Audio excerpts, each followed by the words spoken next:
আসসালামু আলাইকুম, আমি রোমানা রিমা। আশা করি যে যেখানে বসে আমার ভিডিও দেখছেন সবাই অনেক ভালো আছেন, সুস্থ আছেন। ক্রিসমাসের কয়েকদিন আগে আমরা গিয়েছিলাম পিকাডিলিতে। পিকাডিলি ম্যানচেস্টারের একদম সিটির মধ্যে পড়ে, আর এটা আসলে অনেক সুন্দর একটা প্লেস। আমার বাসা থেকে পাবলিক ট্রান্সপোর্টে মাত্র 10 মিনিট সময় লাগে। তো আমরা সেদিন পিকাডিলিতে গিয়েছিলাম আমাদের ঘরের জন্য কিছু টুকিটাকি কেনাকাটা করতে।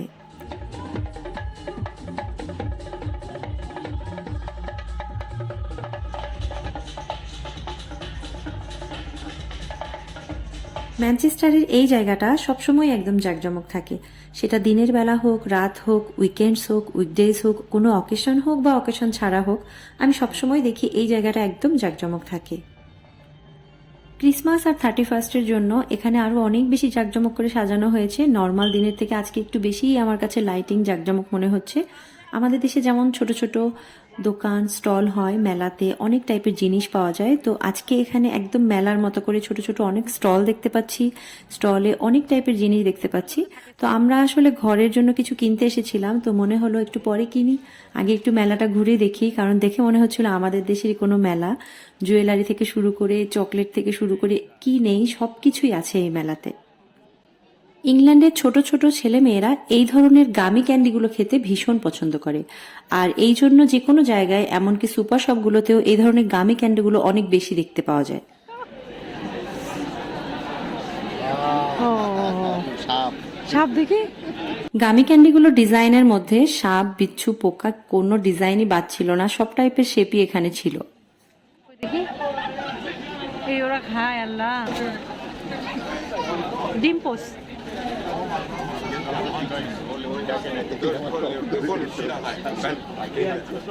এটা কি? এটা ডলফিন। যাই হোক, সবকিছু ঘুরে ঘুরে দেখতে ভীষণ ভালো লেগেছিল।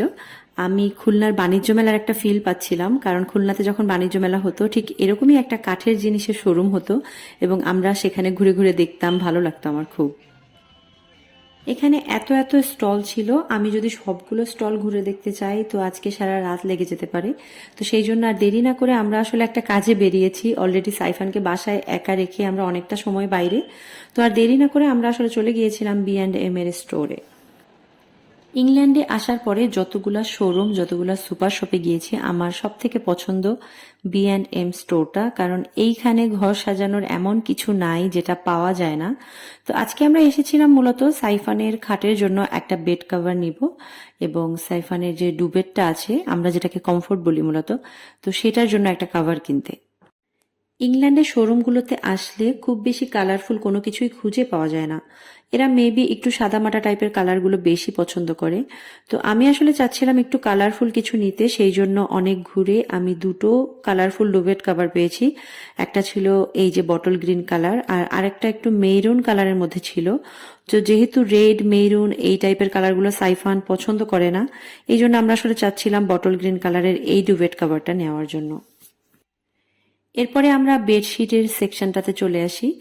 আর সাইফানের এখানে যে বেডটা সেটা একদম সিঙ্গেল একটা বেড, তো সেই জন্য আসলে আমরা একটু থার্মাল টাইপের কোনো একটা বেড কভার নিতে চাচ্ছিলাম। এর আগে কখনোই থার্মাল বেড কভার ইউজ করা হয় নাই। তো এইটা আপনাদের ভাইয়া পছন্দ করেছে অফ হোয়াইট, আর আমার কাছে মনে হচ্ছিল অফ হোয়াইটের সাথে বটল গ্রিন কালারটা বেশ ভালো লাগবে দেখতে। তো আমরা বেড কভার এটা কিনেছিলাম, আর আমরা যেটা ডুভেট কভার পছন্দ করে রেখেছিলাম বটল গ্রিন কালার, সেটাই নিয়ে নিয়েছি। আর এই তো আমাদের আজকের কেনাকাটা শেষ। এখন আমরা বিলটা পে করেই চলে যাব বাসায়। বাসায় এসে বেডশিটটা আর ডুভেট কভারটা সেট করার পরে আমি ভীষণ খুশি হয়ে গিয়েছিলাম, বিকজ এগুলো এত বেশি সফট ছিল আর ম্যাটেরিয়ালসও খুব ভালো ছিল। আমি খুবই স্যাটিসফাইড ছিলাম, এবং আমি দেরি না করে নেক্সট দিন আবার চলে গিয়েছিলাম BM এর শোরুমে, এবং আমি আমাদের খাটের জন্য সেম একই আরেকটা ডুভেট কভার কিনে এনেছিলাম।